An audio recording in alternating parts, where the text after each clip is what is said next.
Hello, hi guys! Magandang hapon sa inyong lahat. I am Chin Rodriguez, mamasigal siya ng Afe Dileroso at Arider. So ngayong hapon na to, tignan natin, no? Ano kayong sabihin ng ating mga gabay? So this is a special pasilip, no? Para kay Kim Chu. So itong reading ito ay pawang gabay lamang, no? Upang mahaginap natin at maaring masagap natin yung mga posibleng mangyari sa kanya sa hinaharap.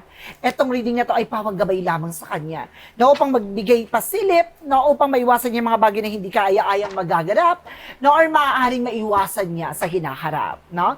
So guys, don't forget to like and subscribe my channel and hit the notification bell for more videos update. Maraming salamat sa mga walang sawang pagsuporta sa aking channel, lalo-lalo nang skip ng ads away pagpalain kayo ng Diyos at may kapal siksik-liglig nag-uumapaw na biyayang manumbalik sa inyo. So let's see guys, what is the messages, advices, no, ng ating angel spirit, no, para kay Kim Chu. Let's see and watch this. Agilapin natin at tuklasin natin maaaring masasagap natin sa energy niya. Ito ay requested lamang ng ating mga viewers, ha? Maraming fans si Kim Chu. There is a star card for a wish fulfillment. So matutupad naman yung bagay na kanyang hinihiling. So mayroong bagay na maaaring magbibigay kagalingan sa kanya. So mayroong healing dito, no? Sa situations to or sa pakiramdam niya or sa nararamdaman niya, there is a healing and there is something, a wish fulfillment. Matutupad, no? Ano man yung bagay na pangarap niya. And there is something, a Nine of Pentacles, security. So, kailangan magkaroon ng security, no? Ano man yung bagay na meron siya, slow and steady, manatiling kalmado, no? Parang pinapakita dito na, kumbaga pangalagaan niya, ano man yung bagay na hawak-hawak niya. Ano kaya yun, guys? Let's see what is additional messages. Uy, dami, ha? So let's see, there's something a hyphen. Now there's something education or lesson learned. So may mga bagay na kailangan niyang matutunan dito. No, may mga pangyayari sa buhay niya na mayroong bagay na parang marirealize niya or parang pakakatandaan niya dito. And there's something a Nine of Cups. Double clarification, there's a wish fulfillment. So very positive yung energy yun niya, no? Talagang may mga bagay na may isa sa katuparan niya na maraming pangarap na maaaring ma-fulfill, no? And then, oh wow! There's an Ace of Pentacles. There's something a big shot and big money coming in. Ibig sabihin, may malaking offer pa darating sa kanya. No, there's a big material offer. No, may malaking bagay na maaaring magdadala sa kanya upang, kumbaga, maging maayos lalo yung karir niya. Ibig sabihin dito, no? Kumbaga, ang nangyayari dito sa situations niya ay, kumbaga, magiging kalmado for a meantime, but definitely biglang, pasabog ulit yung karir niya, ganon. Kumbaga, nagkakaroon siya ng balanse, no? Ganon ang atake niya dito. Kumbaga, maraming opportunities pang darating. Ang galing, ha? Kumbaga, may mga bagay na maaaring magdadala sa kanya ng mas paglago, ganon. No, kumbaga may mga pinagdadaanan siya, no, this past few months or this past few weeks na maaaring magdadala sa kanya para mas lalo siyang mamayagpag. Ganun. Kumbaga, hindi magiging no, parang hindi magiging tahimik yung karir niya. Kasi talagang back and forth atake, talagang very powerful, no? Grabe yung niya. Pero may mga bagay na kailangan niya matutunan dito. Ganon. Maraming bagay na parang kailangan niya salang-alang, no? Kailangan niyang, kumbaga, mag-pay attention. And there's a judgment.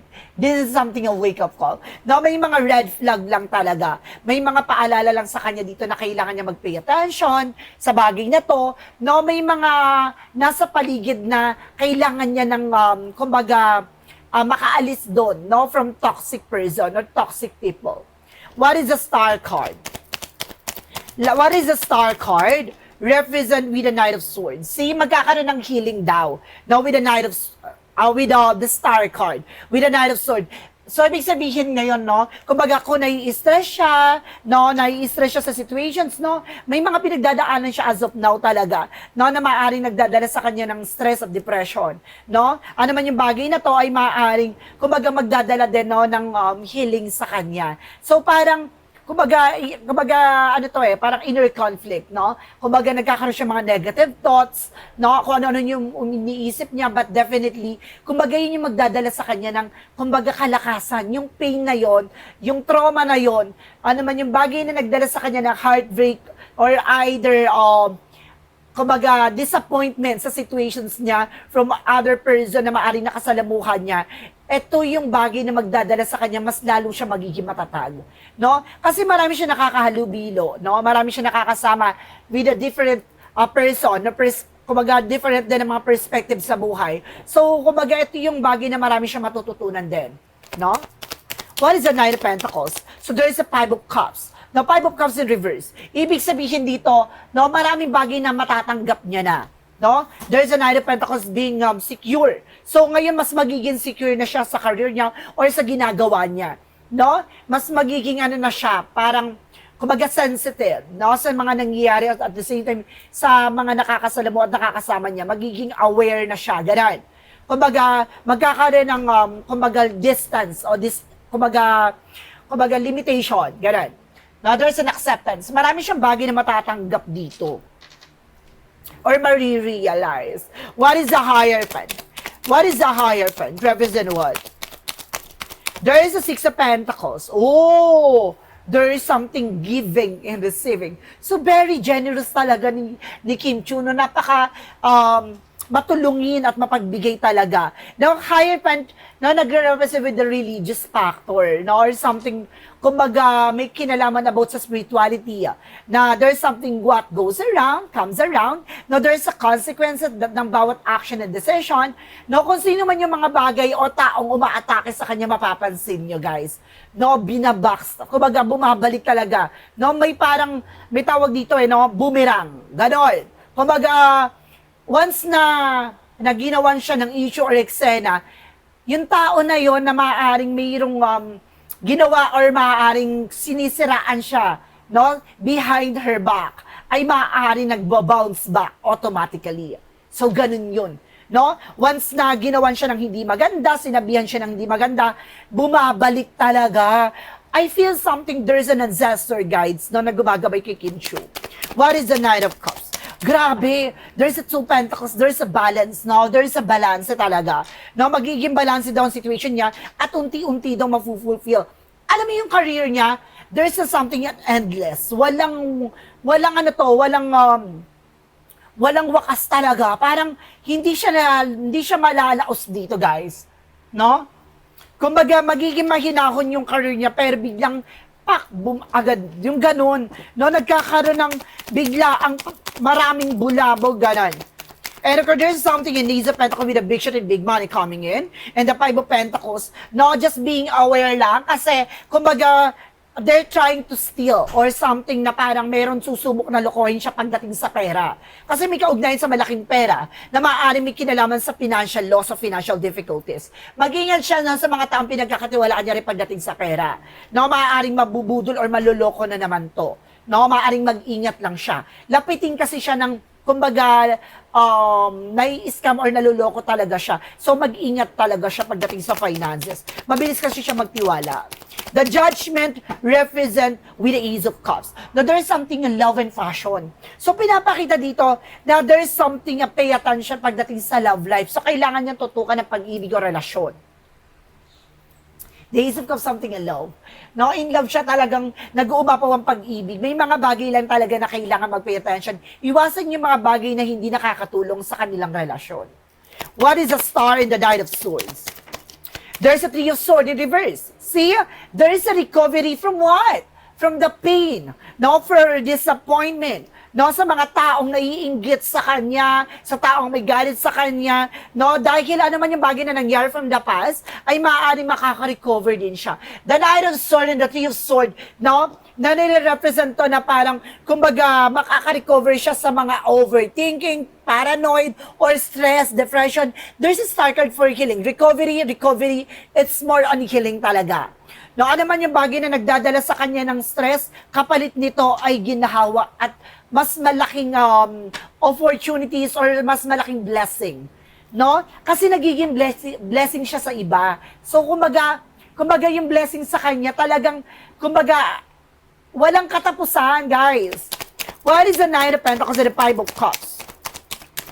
Though there's the world. See, there is a travel international. So marami siyang travel international dito. Marami siyang matatanggap dito, guys. May mga award no international at the same time, meron siyang offer for international project. What is the Hierophant? Because the Six of Pentacles represent with the Queen of Swords, clear the boundaries. So kailangan niya linisin yung mga nasa paligid niya. Yung toxic, no? Na maaaring kumbaga, nasa paligid niya na kailangan niyang dumistansya or lumayo-layo, ganun. And of course, there is something a Knight of Cups, and of course, the Two Pentacles, represented with the Knight of Wands, for slow and steady. Unti-unti na raw. No, unti-unti na raw magiging maayos ang situations niya, mas magiging kalmado ang career niya dito, in fairness ha. And there's a strength with the confident. Lakasan na niya lang ang loob niya, lakasan niya lang din ang pakiramdam niya sa mga taong pagkakatiwalaan niya. What is additional messages with the Judgment and the Ace of Cups? Represent, guys, with the Four of Cups. No, there is something re-evaluate or analyze. So, mayroong bagay na kailangan pag-isipan pagdating sa relasyon. No, kailangan, kumbaga, think twice, no? Kumbaga, pag-isipang mabuti, hindi pwedeng bira-birada pagdating sa relasyon or pagdating sa bagay-bagay. Maraming bagay na maaaring magdadala sa kanya ng confusion dito. What is additional messages, no? For the outcome, there's a Ten of Wands. See, there is something in obligation responsibilities. No, maaaring matatapos na ang lahat ng responsibilidad or something in obligation in life. No, at maaaring, kumbaga matatapos na yung mga bigat. No, at pasakit at pasanin na maaaring, kumbaga iniisip niya sa ngayon. Let's see, there is something with the Empress card for revert. O, see, nandito yung revert, there's a blessing. At the same time, no, parang, kumbaga may panibagong eksena pagdating sa karir niya. At meron Empress card for something pregnancy, ha. There's a possibility na magbuntis siya. Or maaaring magkaroon siya ng anak. What is additional messages? And there's a King of Pentacles being secure. See? Maging secure siya sa mga taong sa mga taong nasa paligid niya, no? Kasi very generous siya, mapagbigay siya, may mga tinutulungan siya. No, let's see, there's something with a magician for manifestation. Lahat ng bagay na ma-manifest niya talaga. No, lahat ng bagay na maaaring matupad niya. No? Unti-unti talaga to, What is the Ace of Pentacles, the Five of Pentacles, and the Strength card? Represent, guys, with the Tower moment. There is some major changes. May mga pagbabago na maaaring maganap sa situations niya, no? Lalo-lalo na sa pera, no? Maaaring mas magiging secure na siya. So, meron siya dito maaaring ipinapagawang bahay o papagawang bahay. Kailangan niya lang mas maging maingat, no? Kasi maaaring maloloko siya, something like that. Mag-ingat lang. And of course, there's the Judgment because the Ace of Cups and the Four of Cups represent with the Five of Swords. See? Pagdating sa relasyon, nagkakaroon ng self-sabotage. No? Kasi pagdating sa action. Kasi pagdating sa kapag nagmahal siya kasi talagang todo bigay. So, yung bagay na kailangan niyang mas maging secure sa sarili niya, self-love, no? Alagaan niya at mahalin niya yung sarili niya. Huwag masyadong todo bigay. No, parang pinapakita dito, no, na kailangan niyang secure yung sarili niya, ganon. Kasi pag nagbakal, grabe. Buhos talaga, ganon. Kailangan niya na matuto sa mga past relationship niya. Ganon. So, let's see, what is additional messages tayo? Ano maaaring gabay or advice sa kanya ng ating angel spirit? Pagdating sa finances and career, no? Pagdating muna tayo sa finances and career. Pagdating sa finances and career, so the Eight of Cups, and there's the Six of Wands. So, magtatagumpay siya pagdating sa career niya. No, may mga bagay na mapagtatagumpay niya dito. No, makaka-recover din siya sa mga issues, sa mga struggles, sa mga sinasabi sa kanya ng mga tao sa paligid niya na magtatagumpay siya dito, parang nakakawiin niya eh. No, magaling talaga siyang guys. Ang galing, may gabay talaga siya, guys, no? I feel something may gabay to na tumutulong sa kanya. And there's a Three of Pentacles, no? About sa work, there's a lot of project, guys. Maraming proyekto at maraming project na maaaring dumating sa kanya dito. Magaling.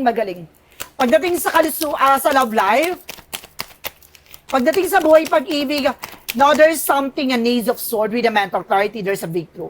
Magtatagumpay kasi masusungkit niya dito yung puso ng taong mahal niya. Parang, kumbaga, magiging balanse na. And the ace of wands, something of project. No, magkakaroon dito ng mga proyekto at plano silang dalawa ng person niya. And there's the hangman, something in new perspective. Pagdating sa relasyon, kailangan niya baguhin yung perspective niya.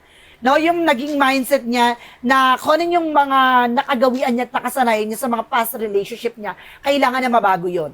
No? Para hindi na ulit-ulit. No? Kasi there's something repeated cycle. Nauulit yung ganong eksena kasi yung mga nangyari sa dati niyang karelasyon, ganun kasi kung paano siya makitungo. So, kumbaga, hindi sa pagiging ano yung sarili niya doon, niya parang, kumbaga, pagiging transparent, hindi yan. Kumbaga, meron kasing mga, kumbaga, meron siyang mga, kumbaga, naging, kumbaga, nakagawian or nakasanayan na hindi na dapat ganun yung ginagawa. Ganun. So, let's see. Pagdating sa kalusugan niya. Now, pagdating sa kalusugan niya, there's a page of pentacles, there's something investment. Talagang, kumbaga, pinaanan niya talaga yung sarili niya pagdating sa kalusugan. That's good. And there's a seven of cups, no? Kumbaga, maganda naman yung pakiramdam niya. Mag-ingat lang siya with the seven of swords. There's a sneakiness, no? Kumbaga, may mga tao sa paligid niya na parang, kumbaga, gumugulo or nanggugulo para magkaroon siya ng, kumbaga, mental conflict, no? Para ma-stress siya, ma-depress siya. Yun yung bagay na parang, kumbaga, magdadala sa kanya para magkaroon ng mga karamdaman, no? Kaya kailangan wag siyang padadala sa mga sinasabi or issue, no? Kasi nagkakaroon siya dito ng stress and depression, no? Pagdating doon, no? Kaya kailangan matuto siyang, kumbaga, kontrolin, no? Hindi siya dapat nagpapa-apekto. Ganon. So, let's see. Additional messages tayo with a what is the shadow work represent what?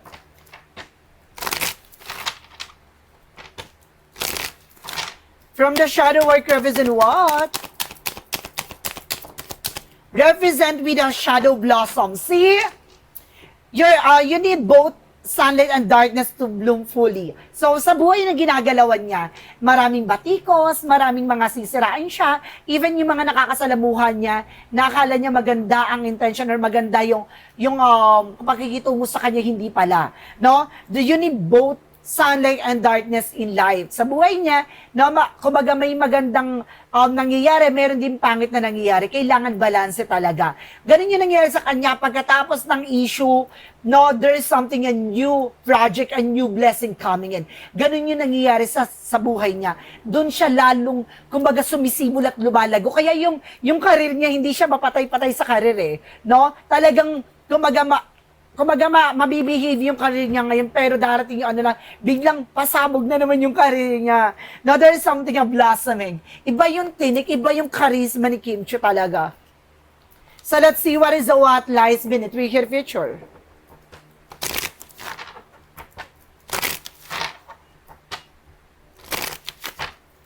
From shadow work, what lies beneath her future? Ano Christ advice lang sa kanya na umiwas na siya sa mga tao, minsan na siyang kumbaga niloko or sinaktan. Huwag na siya magtitiwalang muli.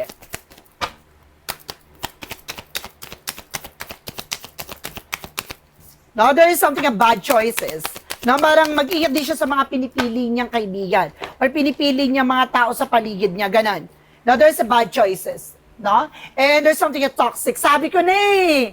No? There's a bad choice and toxic. So, kumbaga, kailangan niya makalaya sa toxic na tao. Sa may mga nakakasalamuha at nakasalamuha siya, this past few months or this past few years, na very toxic. Inaalis siya ng ating Panginoon sa mga toxic na tao. No? Kumbaga, yung nangyayari sa kanya, kumbaga, it's a blessing disguise. No? Hindi para putulin yung karir niya sa bagay na to, kundi para magkaroon ng bagong simula. Ganon. So, guys, this is special pasilip na para kay Kim Chiu. Maraming salamat dito, no, for this wonderful reading sa pagbibigay, no. It's been honor, no, para mabigyan ka ng gabay. So maraming salamat po. So guys, don't forget to like and subscribe my channel and hit the notification bell for more videos update. Maraming salamat sa mga walang sawang support sa aking channel, lalo na ang skip ng ads, away pagpalain kayo ng Diyos at may kapal siksik liglig na guumapaw na biyayang manang balik sa inyo. At guys, Ito ay pawang gabay lamang. Pwede mangyari, pwede hindi mangyari. Ito ay gabay lamang. So guys, maraming salamat. See you in the next video. Bye-bye and babush.